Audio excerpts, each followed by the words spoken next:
지난주와 동일한 말씀을 가지고 함께 하나님의 은혜와 경고를 나누길 원합니다. 왜냐하면 우리가 코로나가 됐던 어떠한 때라도 하나님을 사랑하고 또 예배를 드리고 또 헌신하고 또 이렇게 하는 믿음을 지키는 모든 것들은 사실은 구원을 받기 위해서 그렇습니다. 그리고 그것은 하나님으로부터 받는 우리가 가장 큰 축복이 되겠죠. 그런데 만일에 우리가 자기 나름대로는 아주 열심히 하나님 앞에 신앙생활을 열심히 잘 했다고 이렇게 생각을 했는데, 그날 심판대에 갔을 때 너는 천국에 들어오지 말라는 소리를 듣는다면 정말 너무너무 절망적인 것은 두 번 다시 돌이킬 수 없는 그런 것이 되는 겁니다. 그래서 우리가 미리 이 하나님의 말씀을 통해서 정말 우리의 믿음들을 바로 세워가기를 원합니다. 자, 그래서 우리가 지난주에 이어서 똑같은 말씀을 보겠습니다. 히브리서 12장 14절입니다. 모든 사람으로 더불어 화평함과 거룩함을 쫓으라. 이것이 없이는 아무도 주를 보지 못하리라. 아멘. 여기 화평함과 거룩함이 없으면, 일본어 성경에 보면은 거룩함이라 되어 있는데, 그것이 없으면 아무도 주를 보지 못하리라. 이 말씀은 이 땅에 있을 때 우리가 주님을 만나지 못한다, 그 뜻이 아니고, 이 땅도 마찬가지고 우리가 천국에도 들어갈 수 없다, 그런 말씀인 것을 우리가 명심을 해야 됩니다. 어떤 분들은 늘 말씀을 자기 형편에 맞게끔 이렇게 해석을 하려고 합니다. 아유, 설마 하나님이 내가 좀 더러운 것이 있다고 해도 믿음으로 구원받는데 설마 나를 천국에 넣지 않겠냐, 이렇게 생각하지 마시길 바랍니다. 하나님의 말씀은 있는 그대로를 먼저 우리가 받아들이는 그것이 가장 안전한 걸 믿으시길 바랍니다. 이 아프리카 우간다에 존 물린디 목사님이 이러한 분이 계셨습니다. 이 우간다라는 나라는 1986년까지도 이 독재와 빈곤과 1986년입니다. 독재와 빈곤과 부패, 에이즈 등으로 아프리카에서 가장 못 살고 가장 부패한 그런 나라였습니다. 이디아민이라는 이 독재자는 8년간 통치를 하면서 자기 나라 국민을 50만 명이나 죽였습니다. 그래서 당시에 유엔에서는 이런 상태라면은 2030년도에는 우간다라는 나라가 없어지지 않을까, 그렇게 이야기할 정도였습니다. 그리고 그는 이슬람 교인이기 때문에 기독교도 아주 심하게 박해라는 그런 사람이었습니다. 그런 비참한 우간다를 살리기 위해서 아주 적은 이 크리스찬들이 그 박해 속에도 정말 목숨을 걸고 금식과 기도로 정말 하나님 앞에 은혜를 간절히 간구했습니다. 바로 그 주역의 한 사람이 이 존 물린디 목사님이었습니다. 그분들은 10년 이상을 매일같이 숲 안에 발견되면 안 되니까 숲 안에 들어가서 눈물을 흘리면서 필사적으로 기도를 했습니다. 그런 어느 날 하나님께서 물린디 목사님에게 내가 너의 기도를 듣고 너의 눈물을 내가 보았다, 그래서 내가 이 나라를 구원시켜 주겠다, 이렇게 약속을 하셨습니다. 그리고는 정말 그날 이후에 이 나라가 변화가 일어나기 시작을 했습니다. 그 뒤에 그 기도로 기도할 때마다 각종 질병이 났고 에이즈까지도 났고, 그리고는 그 독재자가 추방돼 버리고, 그리고 새로운 대통령이 탄생을 했는데 그분을 비롯한 모든 대부분의 이 강료들이 전부 크리스찬이 다 된 것입니다. 이 4-5년 만에 이 우간다라는 나라가 완전히 기독교 국가로 새로운 태어나게 된 겁니다. 당연히 부패도 줄어들고 현재는 아프리카에서 4번째로 잘 사는 그런 나라가 된 것입니다. 이 물린디 목사님은 이 이슬람의 우간다를 기독교 국가로 바꾸는 데 있어서 누구보다도 공헌했고 또 쓰임받은 목사였습니다. 그분이 가는 곳마다 성령님도 크게 역사해 주셔서 수많은 기적과 병치료와 또 수많은 헌신자들이 이렇게 일어났습니다. 그런데 어느 날 하나님께서 계속해서 이 물린디 목사님에게 죄를 자꾸 지적을 하셨습니다. 그런데 그분은 아무리 자기가 생각을 해봐도 자기가 죄를 지었다는 그런 기억이 없었습니다. 그래서 어느 날부터 10일간을 금식하면서 주님을 기다리기 시작했습니다. 그러자 예수님께서 이렇게 말씀했습니다. 내가 만일에 오늘 나의 거룩한 신부들을 데리러 이 땅에 왔을 때 나는 너를 데려가지 않겠다, 이렇게 말씀하셨습니다. 주님의 이 경고는 이 물린디 목사님에게 아주 큰 충격이었습니다. 우리가 사실 왜 예수님을 믿고 또 헌신하고 열심히 하나님의 일을 합니까? 사실 구원받기 위해서 그런 겁니다. 그런데 나는 너를 데려가지 않겠다, 이렇게 예수님이 직접 말씀하셨기 때문에 그분은 너무나 큰 충격 속에서 정말 울면서 하나님께 부르짖었습니다. 예수님, 저는 내 죄조차도 제대로 알지 못한 죄인입니다. 주님, 저를 제발 용서해 주세요, 이렇게 했습니다. 그러자 예수님께서 이렇게 말씀하셨습니다. 너는 그날 택시를 타고 앉아 있으면서 다른 손님들이 다 탈 때까지 차 안에 있으면서 밖에 서 있는 여자들 보고 무엇을 상상하고 있었냐? 너는 교회에서 여자들을 볼 때마다 마음속에 무슨 생각을 하고 그들을 봤냐? 너는 심지어 설교하는 여성을 보면서도 도대체 무엇을 생각하고 있으냐? 너는 밤에 밤마다 수많은 음란 속에서 생각을 하고 너가 있지 않았냐? 너는 내가 사람의 마음을 보는 하나님 것을 잊어버렸느냐? 너는 죄를 짓지 않았지만은 그러나 너는 죄 속에 늘 있었다. 너는 행동으로는 죄를 짓지 않았지만은 너는 마음 안에는 언제나 죄로 가득해 있었다. 그런데 너는 나의 거룩한 신부라고 말할 수 있겠니? 그러므로 나는 너를 결코 데려가지 않을 것이다, 이렇게 말씀하신 것입니다. 이 물린디 목사님은 정말 다 망해가는 우간다를 또 이 이슬람 나라를 구하기 위해서 정말 필사적으로 기도해서 실제로 나라가 변화가 된 겁니다. 그러기 위해서 그분은 얼마나 많은 하나님 앞에 기도를 드렸고 얼마나 많은 금식을 하고 얼마나 많은 눈물을 흘리고 또 얼마나 많이 하나님께 계속 부르짖어 왔겠냐 하는 것입니다. 그러나 그렇게도 많이 하나님 앞에 헌신하고 봉사하고 했음에도 불구하고 예수님께서 너는 거룩하지 못하기 때문에 나의 신부로 합당하지 못하기 때문에 너를 데려가지 않는다, 이렇게 말씀하신 겁니다. 사랑하는 성도 여러분, 우리는 이 말씀에 정말 마음에 깊이 잘 경고로, 우리의 경고로 잘 새겨야 될 줄 믿습니다.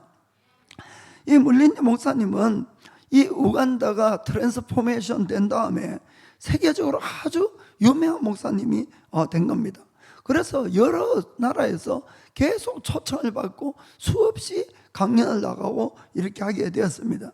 그러나 우리가 이 하나님의 구원에 대해서 명백하게 깨달아야 되는 것은 우리가 아무리 하나님을 위해서 정말 뼈를 깎는 수고를 했다 할지라도 세계적인 명성을 얻었다 할지라도 혹시 내가 죄를 짓게 되면은 나의 죄사함과 내가 하나님 앞에 수고한 것과는 전혀 이것은 상관이 없는 서로 별개의 문제가 된다는 것을 여러분들이 꼭 이것을 명심을 하셔야 되는 겁니다. 우리의 모든 수고에 대해서는 분명히 하나님께서는 그것에 대한 보답이 있고 영광의 멸류관이 있는 겁니다. 그러나 그 수고가 죄사함은 시킬 수가 없다는 것을 우리가 그것을 명심해야 된다는 것입니다. 그래서 예수님께서 마태복음 7장 21절부터 분명히 이렇게 말씀하셨지요. 나더러 주여 주여 하는 자마다 천국에 다 들어갈 것이 아니요 다만 하늘에 계신 내 아버지의 뜻대로 행하는 자라야 들어가리라. 22절에 그날에 많은 사람이 나더러 이르되 주여 주여 우리가 주의 이름으로 선지자 노릇하며 주의 이름으로 귀신을 쫓아내며 주의 이름으로 많은 권능을 행치 아니하였나까 하리니. 23절 그때에 내가 저에게 밝히 말하되 내가 너희를 도무지 알지 못하니 불법을 행하는 자들아 내게서 떠나가라 하리라. 아멘. 왜 그 많은 수고를 한 분들 그렇게 예수님의 이름으로 기적 행하고 병 고치고 예언하고, 그러기 위해서는 그분들이 얼마나 많은 수고와 노력을 해서 그런 은사를 받았겠냐 하는 이야기입니다. 그러나 그럼에도 불구하고 그분들이 불법을 행하게 되면은, 즉 죄를 짓게 되면은 그분들의 어떠한 수고와 노력도 헌신도 조금도 하나님 앞에 우리가 지은 죄를 용서받을 수 없다는 걸, 이것을 깨달아야 된다는 것입니다. 즉 우리의 행위로 우리의 죄가 사해지는 것이 아니라, 우리의 죄가 사해지는 길은 오직 한 가지 길입니다. 그것은 예수님의 보혈로만이 내 죄가 사함을 받을 수 있다는 그 사실입니다. 그래서 내가 죄를 지은 것을 인정하고 회개하고 주님의 보혈로 다시 씻음을 받아야만이 나는 죄를 사함을 받을 수 있다는 것을 꼭 깨닫길 원합니다. 그러므로 우리가 절대로 신앙생활하면서 착각해서 안 되는 것들이 있습니다. 그것은 우리가 하나님을 위해서 예배드리고 또 기도하고 금식도 하고 또 헌금도 하고 봉사하고 이웃들을 돕고, 이런 일들은 주님이 참 기뻐하는 일입니다. 그렇게 하라고 성경은 말씀하고 있습니다. 그리고 거기에 대해서는 분명한 천국의 상급들이 분명히 있는 겁니다.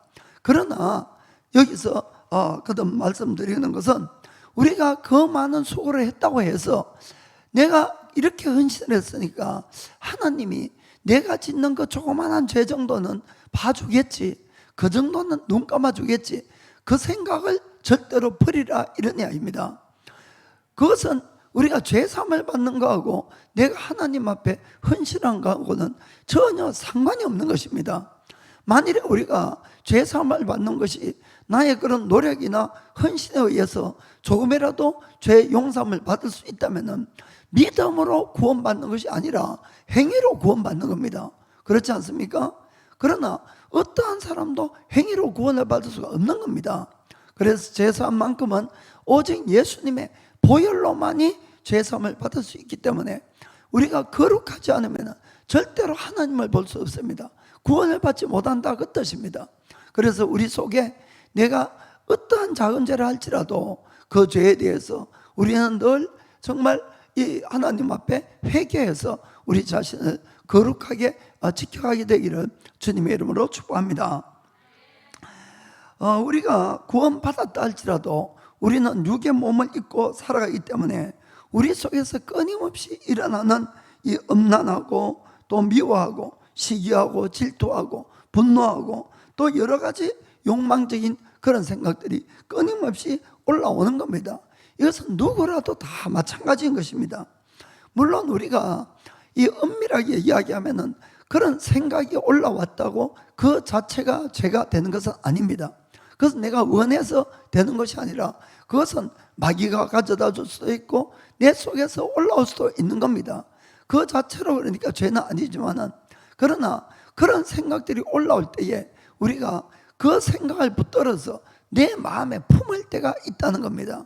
그리고는 내가 그 사람을 계속 미워하거나 또 마음속으로 그 사람을 미워하면서 여러 가지 정죄하고 복수하고 또 음란을 품고 혼자 쾌락을 즐기고, 이렇게 하면은 그것은 명백하게 죄가 된다는 것을 분명히 우리는 인식을 하고 깨달아야 된다는 것입니다. 그래서 만일에 우리가 그렇게 해서 죄를 지으면은 그것도 죄이기 때문에 반드시 실제로 내가 죄를 지은 것처럼 분명히 마음을 짓고 회개를 하셔야 된다는 것입니다.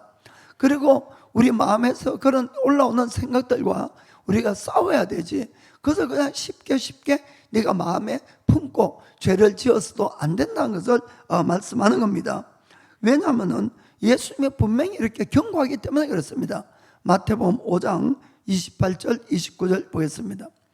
나는 너희에게 이르노니 여자를 보고 음욕을 품는 자마다, 여기도 품는다고 생각한다는 건 다른 겁니다.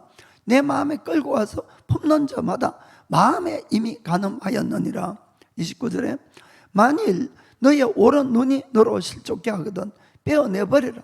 너의 백체 중 하나가 없어지고 온 몸이 지옥에 던져오는 것이 유익하며. 아멘.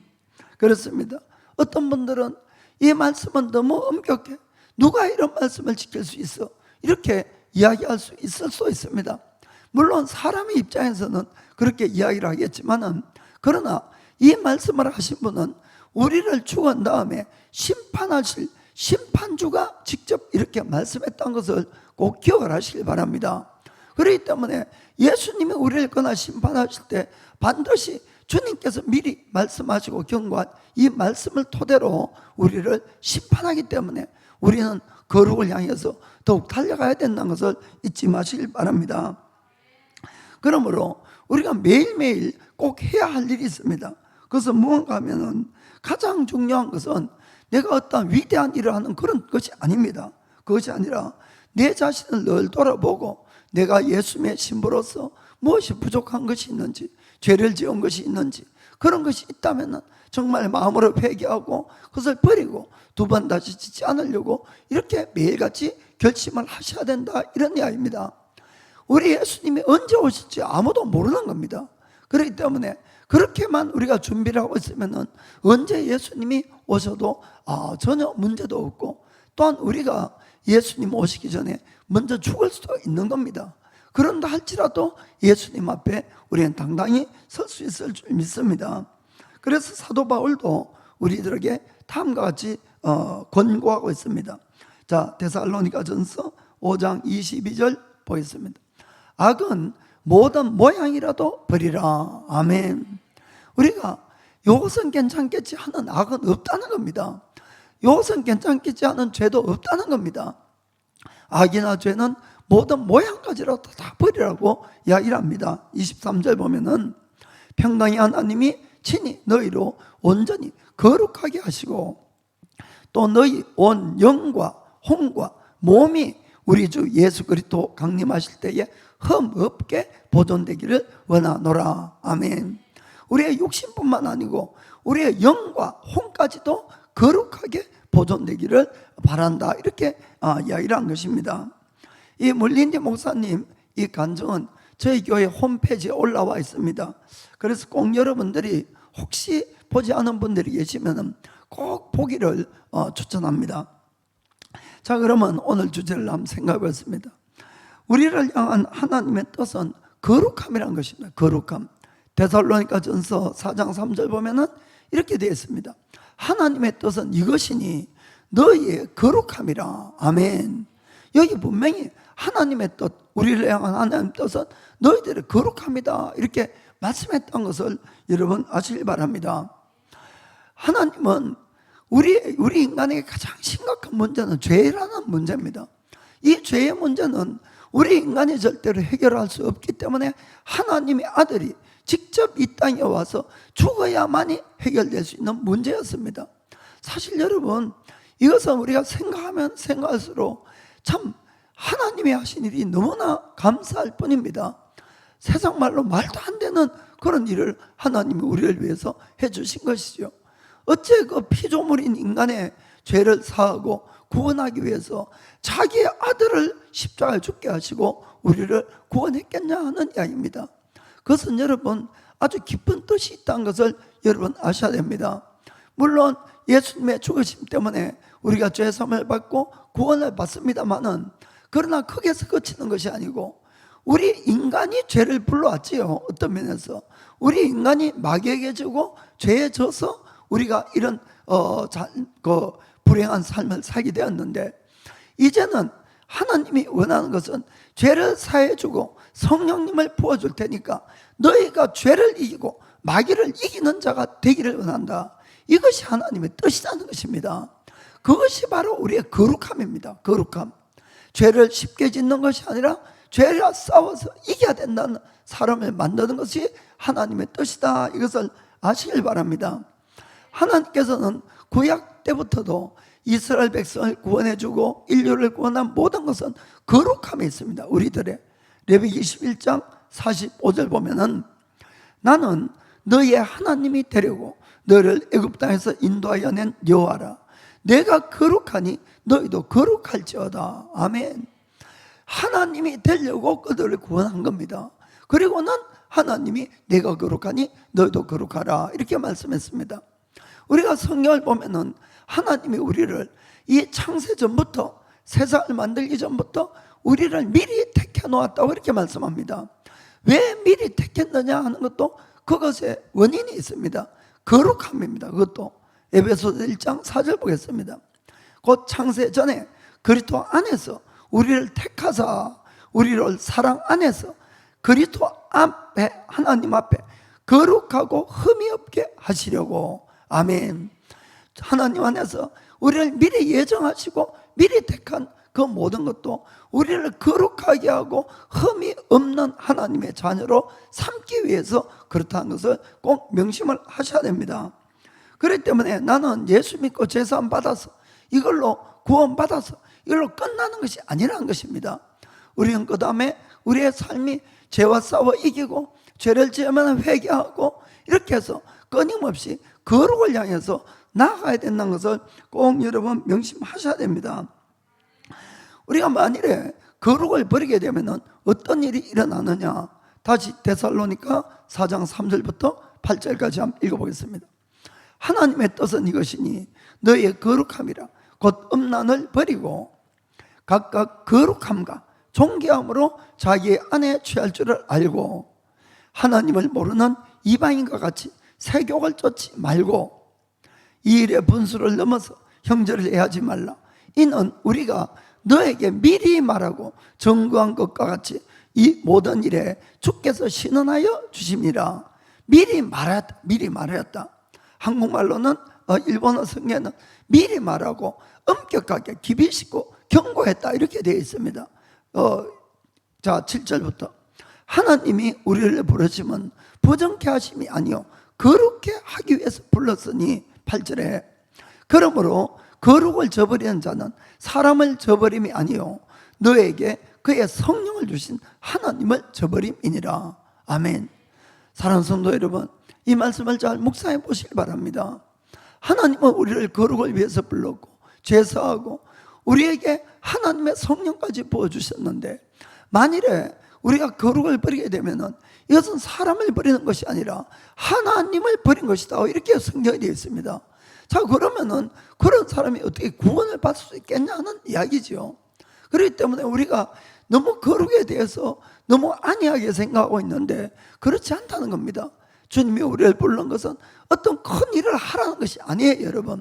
그것이 아니라 한 사람 한 사람이 이 세상의 죄와 또 우리 속에 올라오는 죄와 모든 마귀와 싸워서 그것에 이기는 것부터 있다는 것을 우리가 꼭 명심을 하셔야 되는 겁니다. 물론 우리가 거룩해진다는 것은 결코 쉬운 일은 아닙니다. 내가 결심하고 또 결심해도 끊임없이 올라오는 죄의 생각들 때문에 우리는 또 죄를 지어서 절망할 때가 한 번, 두 번 아닌 줄 저도 많이 경험하고 있기 때문에 잘 알고 있습니다. 그리고 실제로 죄를 지어서 또 이제는 뭐 포기하고 싶다 그런 생각도 할 줄 압니다. 그러나 이 문제만큼은 우리는 절대로 포기할 수가 없는 것입니다. 왜냐하면 영원한 생명이 걸렸기 때문에 그런 것입니다. 그래서 오늘은 우리가 그럼 거룩하기 위해서 어떻게 해야 되는가 이 문제를 우리가 좀 더 다뤄보도록 하겠습니다. 먼저는 어떠한 경우라도 일 포기하면 안 된다는 것입니다. 우리가 다시 거룩하기 위해서 새로 결심하고 또 우리가 전진해서 나가야 될 줄 믿습니다. 저희 교회에서 한 20년도 넘은 일이긴 합니다만은 그때 어느 이제 청년이 교회를 이렇게 다니고 있었습니다. 그런데 그가 교회에 와서 몇 번은 심각하게 이 마음이 찔려서 회개하고 막 이렇게 했습니다. 그런 어느 날 저한테 찾아와서 이랬습니다.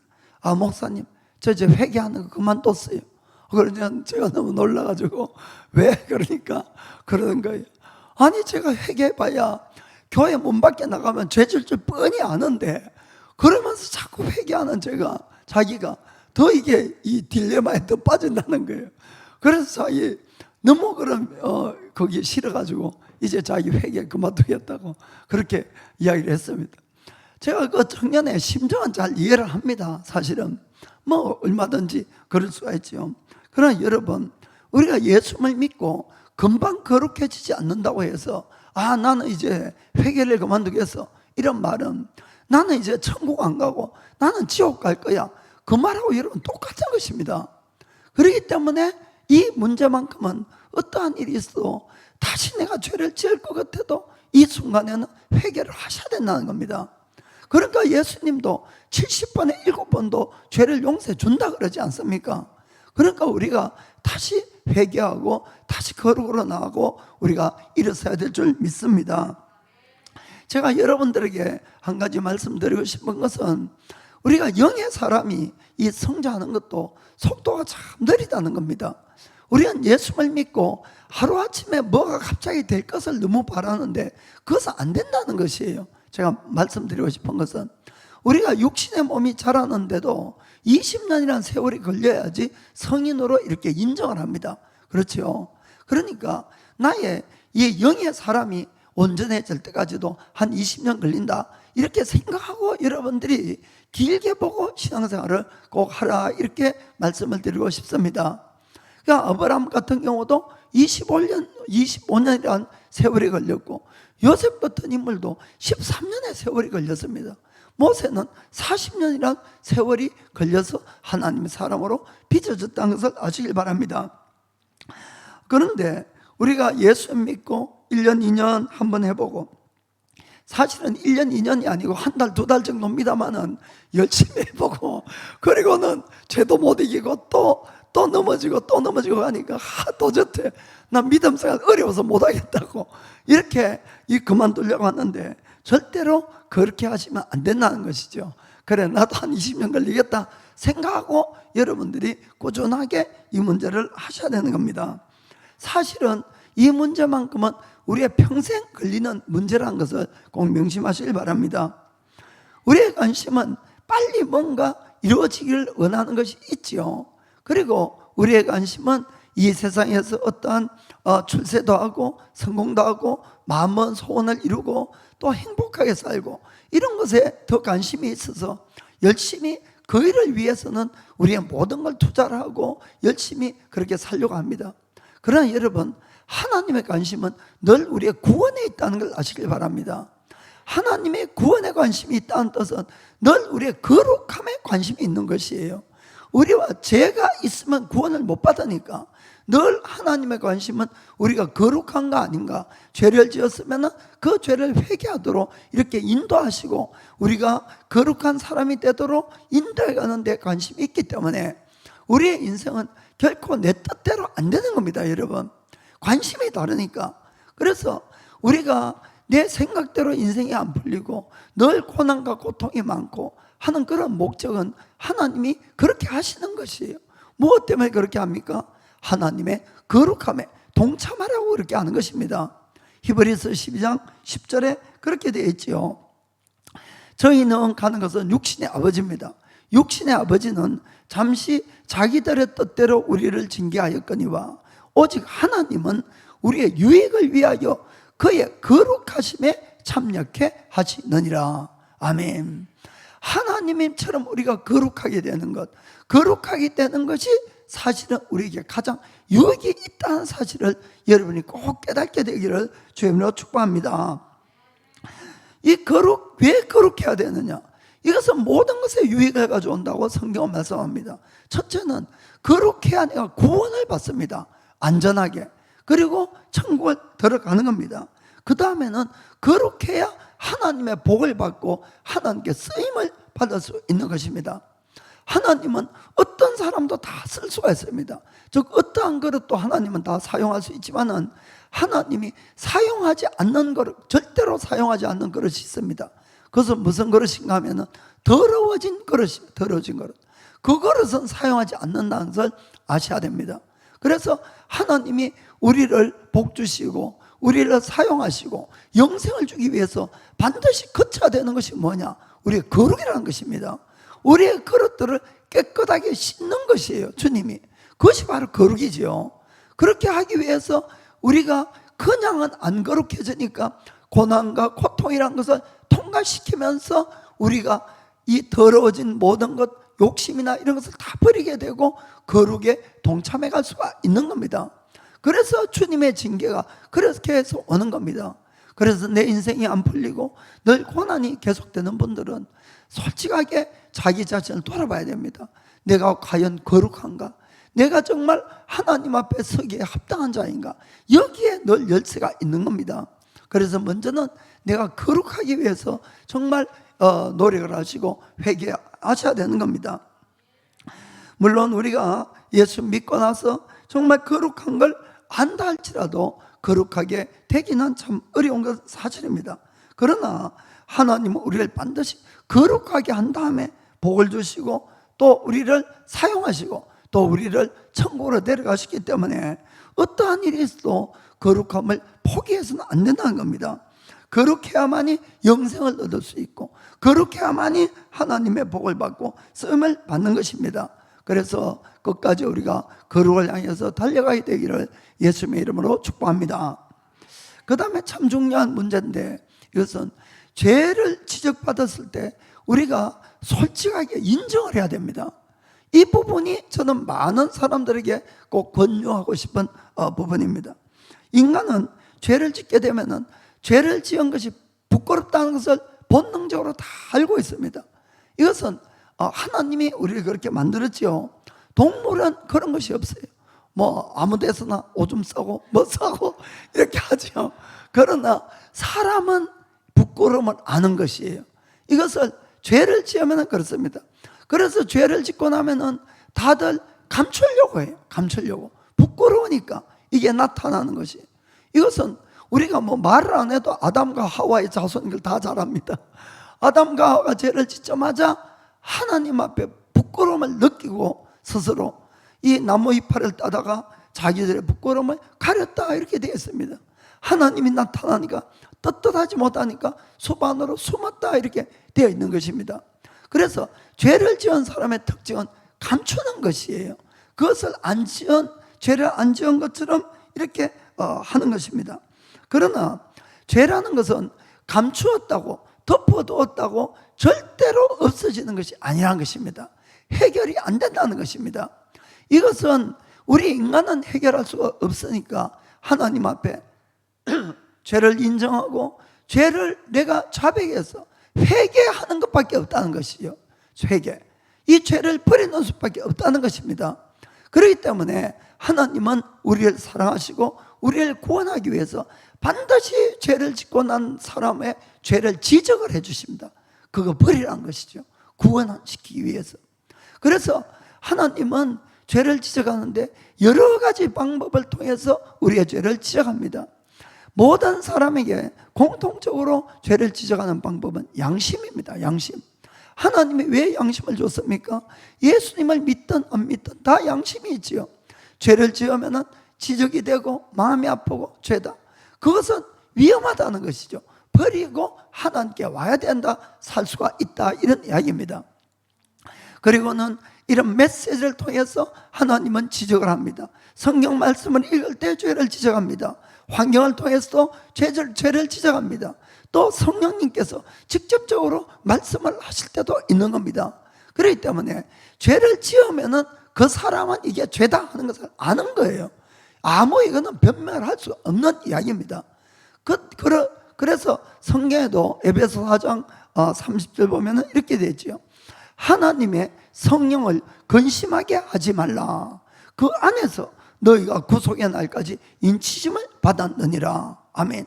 성령님 떠나면 구원 못 받는 겁니다. 그런데 성령님이 왜 근심합니까? 우리 속에서 죄를 짓게 되면 근심을 하는 것이에요. 그러니까 여러분, 내가 진짜 거듭난 사람은 죄를 딱 지어보면 알아요. 어떤 면에서. 그러면은 얼마나 마음이 답답하고 힘들고 이것을 자기가 잘못을 인정하고 회개하고 이것을 버리기 전까지는 너무 마음이 무겁고 답답하고 힘들어지는 겁니다. 왜 그렇습니까?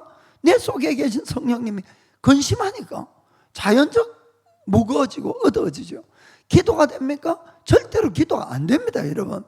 그래서 정말 구원받은 사람은 반드시 회개의 자리로 나오게 되어 있는 것이에요. 그런데 우리가 하나님이 우리의 죄를 지적하실 때에 그 다음이 참 중요한 것입니다. 여러 가지 방법을 통해서 죄를 지적하는데 하나님은 우리의 죄를 지적하지만은 죄까지 하나님이 다 없애야 하지는 않는다는 것입니다. 그 다음에 죄를 없애야 하는 것은 우리의 몫이에요. 그 죄의 지적을 받았으면 내가 죄를 버리고 회개의 자리로 갈 수도 있고 죄를 끝까지 감출 수도 있고 그것은 바로 나의 의지라는 것입니다. 그래서 우리 인간의 의지가 얼마나 중요한가를 여러분이 아시길 바랍니다. 우리가 모든 것을 할 수 있다는 뜻이 아니고 내가 어느 길을 원하느냐는 늘 내가 결정하는 것이지 하나님이 해주는 것이 아니에요. 여러분, 하나님은 우리를 바른 길로 끊임없이 인도해 주실 뿐입니다. 내가 그 길을 선택을 해야 되는 것입니다. 그리고 갈 수 있는 힘이 없으면 도와달라고 하나님께 간구할 때 도와주시지, 하나님이 직접 우리를 구원으로 다 인도하고 이렇게는 아니시다는 것을 여러분은 꼭 명심을 하셔야 됩니다. 여기에서 정말 인생의 운명이 갈라지는 일들이 수없이 많이 생긴다는 것이죠. 죄를 지적받고 나서 어떤 사람은 그 죄를 인정하고 솔직하게 죄를 버리고 다시 주님에게 나오는 분들이 있습니다. 그런 분들은 하나님과의 관계, 사람의 관계를 다시 회복시켜 갈 수 있는 기회가 있고 또 그렇게 할 수가 있는 겁니다. 그러나 만일에 내가 죄를 감추고 변명하고 거짓말하고 이렇게 되면은 여러분 어떻게 되겠습니까? 하나님과의 관계가 가까워지겠습니까? 아닙니다. 여러분, 점점 멀어지죠. 사람과의 관계도 점점 멀어집니다. 그렇기 때문에 죄를 지적받고 난 다음에 우리가 어떠한 것을 취하느냐에 따라서 우리가 영원한 생명과 이 땅에서의 행복과 불행도 여기서 갈라진다는 것을 여러분 분명히 이것은 잘 명심을 하셔야 되는 겁니다. 그런데 제가 이 목회를 하면서 참 많이 보는 것은 사람이란 것이 참 이렇게 악하다 그럴까, 죄성이 많다 그럴까, 죄를 짓고 그것을 지적을 하게 되면은 많은 사람들이 변명하고 거짓말하고 하는 사람들이 더 많다는 것입니다. 참 이것은 너무나 마음 아프고 마음 아픈 일이에요. 그러나 여러분, 여기엔 정말 무수한 심판밖에 나중에 없다는 걸 알아야 되는 것입니다. 우리가 그 자리를 피하기 위해서 우리가 거짓말하고 변명한다 할지라도 그 죄가 없어지는 것이 아니에요. 여러분, 그렇지 않습니까? 그 죄는 영원히 남는 것입니다. 영원히. 그럼 나는 결국은 그것 때문에 천국을 못 들어가고 영원히 심판을 받아야 된다는 것을 여러분 정말 이것은 명심을 하셔야 됩니다. 그런데 제가 왜 그 변명하고 거짓말을 하느냐, 그 사람들을 가만히 보면 결국 가장 근본적인 뿌리가 뭐냐? 교만이란 겁니다. 교만. 프라이드예요. 프라이드. 남한테 지기 싫어하고 싫은 소리 듣기 싫어하고. 여러분, 성경은 교만한 자를 하나님은 대적하신다고 말씀했습니다. 결코 그런 마음으로는 은혜를 받을 수 없다는 것을 꼭 명심을 하시길 바랍니다. 우리가 죄를 짓고 지적을 받았을 때 그걸 인정하는 것은 참 용기가 필요한 것도 사실입니다. 내가 부끄러움을 당할 각오도 하셔야 됩니다. 그러나 그것은 낮은 마음이지요. 내가 겸손한 마음이 되는 것입니다. 그러니까 그런 사람이 하나님께 은혜를 받는 것이에요. 저는 그렇게 해서 이 죄를 인정하고 회개한 사람들은 사실은 하나님이나 다른 사람들이 그 사람을 죄 지었다고 손가락질하고 멸시하고 그렇지 않습니다. 참 속으로는 용기 있고 대단하다 이렇게 생각하는 것입니다. 저는 이 물린이 목사님의 그 간증을 듣고 참 여러모로 많이 생각했어요. 나 같으면 저 수많은 사람들, 전 세계 사람들이 보는 앞에서 그걸 내가 과연 고백할 수 있을까? 그런 용기가 있을까? 정말 저는 그렇게 생각해봤습니다. 그 목사님이 이미 전 세계적으로 유명한 목사님이 되어버렸습니다. 그런데 자기의 그 마음속에 있던 죄, 하나님과의 두 사람만의 비밀스러운 그런 죄를 전 세계 사람 앞에서 이것을 폭로하고 그것을 고백하고 이렇게 할 수 있다는 것은 정말 이것은 그 목사님으로서 정말 죽기만큼 어려운 일이었을 겁니다. 그럼에도 불구하고 그 목사님이 그 간증을 했을 때 그로 인해서 수많은 사람들이 마음에 있는 죄를 회개하는 계기가 되었을 거고 구원으로 이끌고 또 그걸 듣는 모든 사람들은 더 존경하는 그런 마음을 분명히 가졌을 줄 믿습니다. 우리는 사울왕과 이 다윗 왕의 이야기를 아주 잘 알고 있습니다. 두 사람 다 죄를 범했습니다. 어떤 의미에서는 다윗의 죄가 사울의 죄보다도 인간적인 측면에서는 훨씬 크다 이렇게 할 수가 있겠지요. 하나님 보시기에는 우리의 다를 수가 있습니다.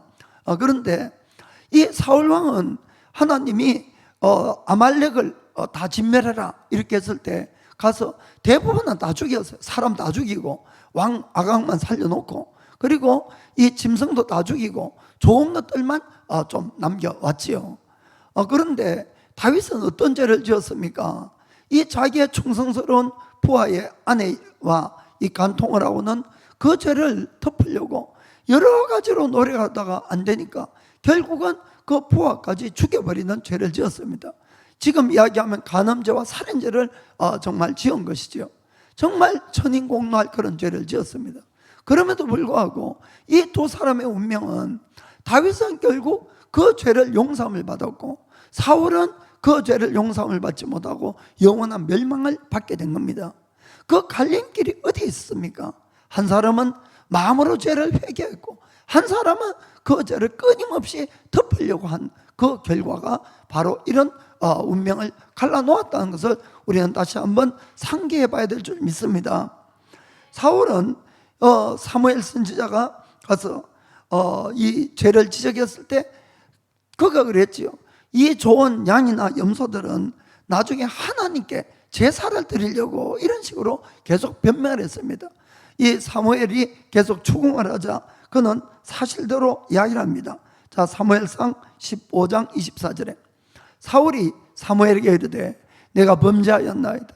내가 여호와의 명령과 당신의 말씀을 어긴 것은 내가 백성을 두려워하여 그 말을 청종하였음이니이다. 아멘.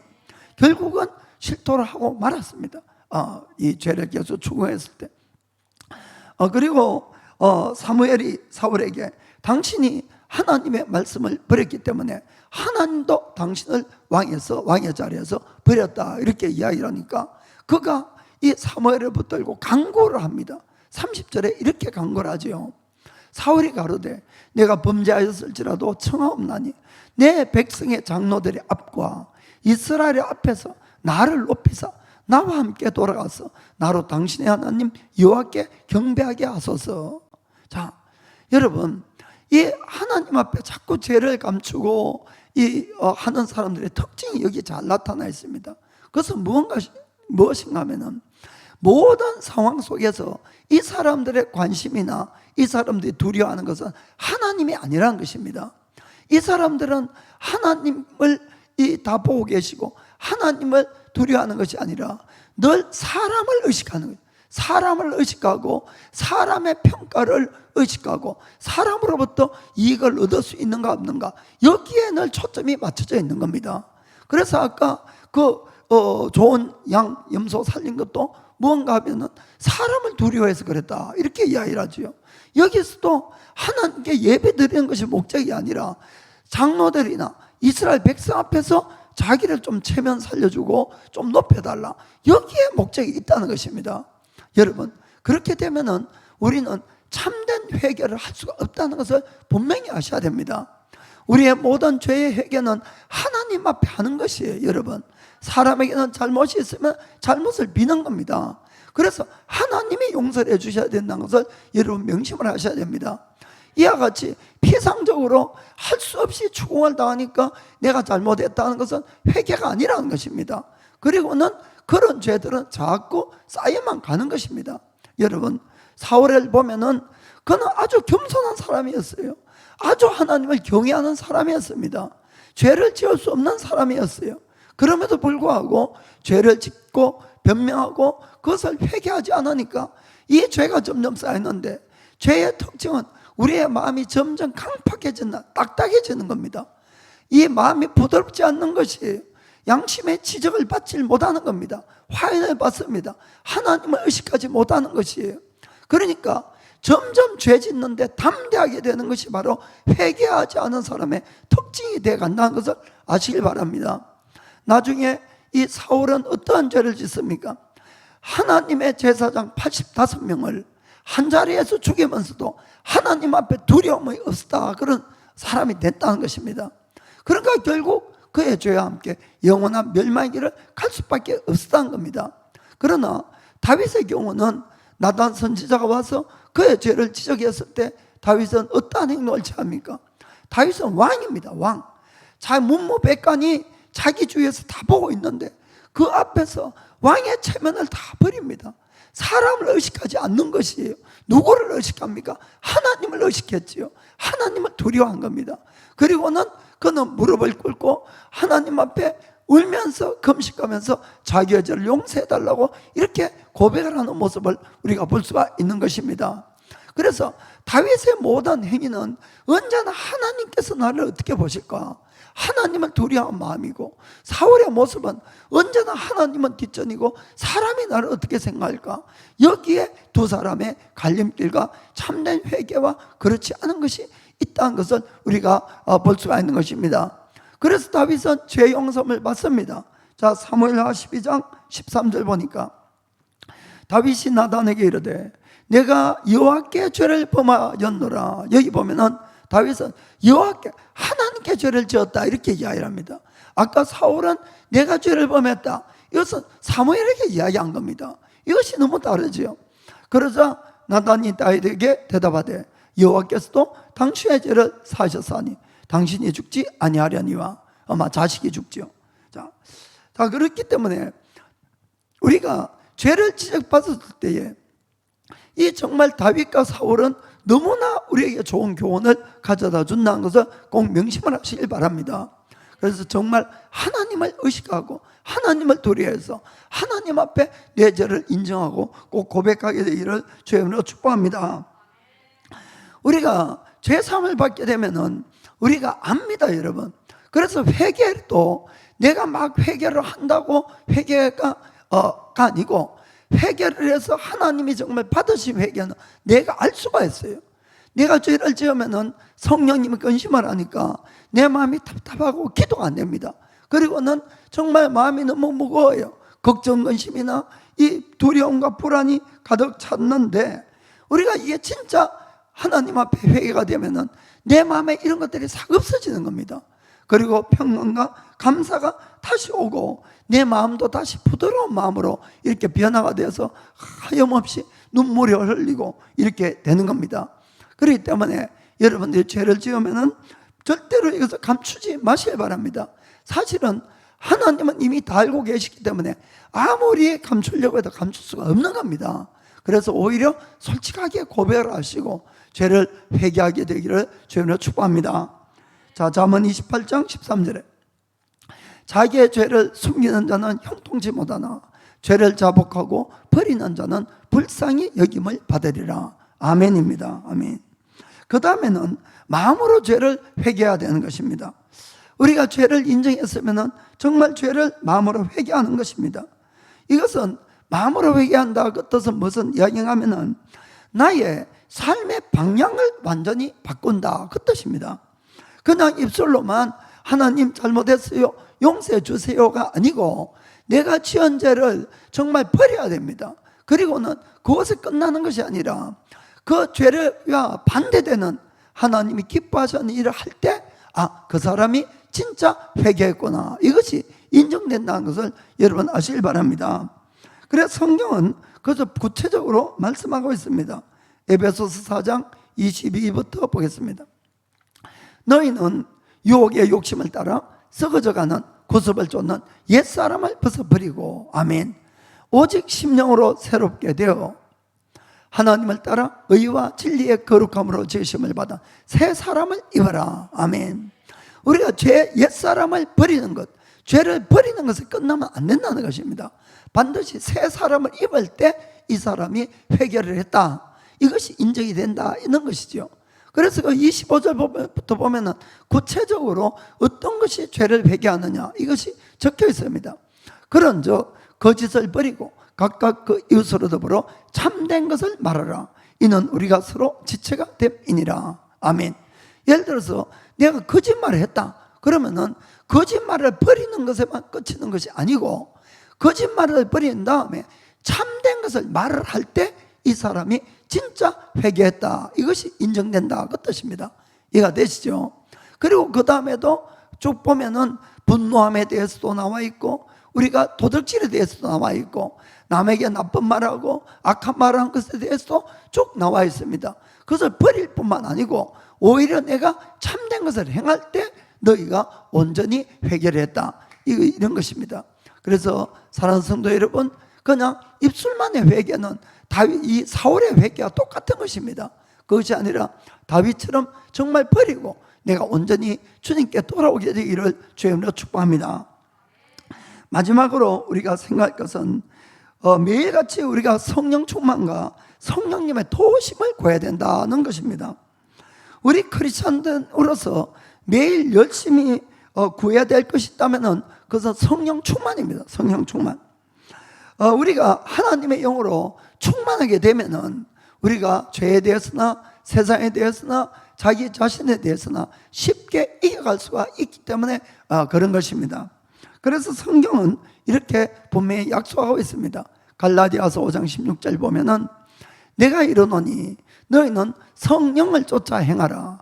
그리하면 육체의 욕심을 이루지 아니하리라. 아멘. 이 말 뜻은 우리가 예수를 믿고 성령 충만하면은 육체의 욕심이 없어진다는 뜻이 아니고, 내가 성령 충만하면은 육체의 욕심을 안 따라갈 수 있다 그 뜻입니다. 쉽게 우리는 성령을 따라서 살아갈 수 있다는 걸 말씀합니다. 자, 그러면은 우리가 성령 충만하기 위해서는 뭘 해야 되냐? 기본적으로는 여러분 매일같이 조금씩이라도 성령 말씀 읽고 기도를 꼭 하셔야 우리가 성령 충만을 받을 수가 있는 것입니다. 그런데 성경도 읽지 않고 기도도 하지 않는데 어떻게 내가 죄를 이기고 세상을 이기고 나를 이기고 할 수가 있겠냐는 이야기입니다. 여러분, 우리는 인간의 마음은 하나입니다. 하나. 그래서 내가 성령 충만 안 하면 누구 충만하겠습니까? 감정만 충만하겠지요. 마귀만 충만하겠지요. 아무리 내가 마음에 소원을 해도 못 이긴다는 겁니다.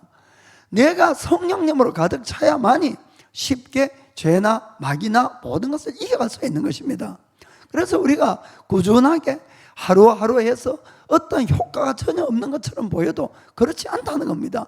내가 말씀 읽고 기도하고 이렇게 함으로 내 영의 사람이 자라간다는 것을 꼭 우리가 믿게 되기를 주님으로 축복합니다.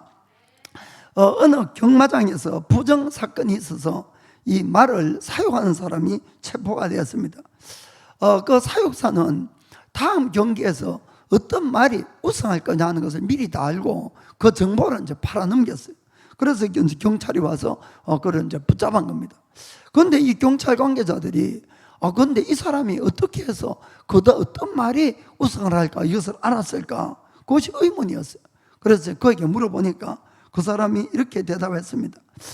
그것은 간단합니다. 제가 사육사이기 때문에 이번에 경기에서 내가 우승시키고 싶은 말이 있으면은 그 말에게만 좋은 음식을 자꾸 먹이고 다른 말에게는 전부 나쁜 음식, 영양가 없는 음식만 먹입니다. 그러면은 틀림없이 좋은 음식을 먹은 그 말이 우승하게 되어 있습니다. 이렇게 이야기를 했습니다. 사랑하는 성도 여러분, 우리의 신앙생활도 이거하고 똑같다는 것을 여러분 명심하셔야 됩니다. 우리 속에는 이 검은 말과 흰 말과 두 말이 있는 것이에요. 그래서 내가 어떤 말에다가 매일매일 음식을 주느냐에 따라서 그 말이 더 강해진다는 걸 아시길 바랍니다.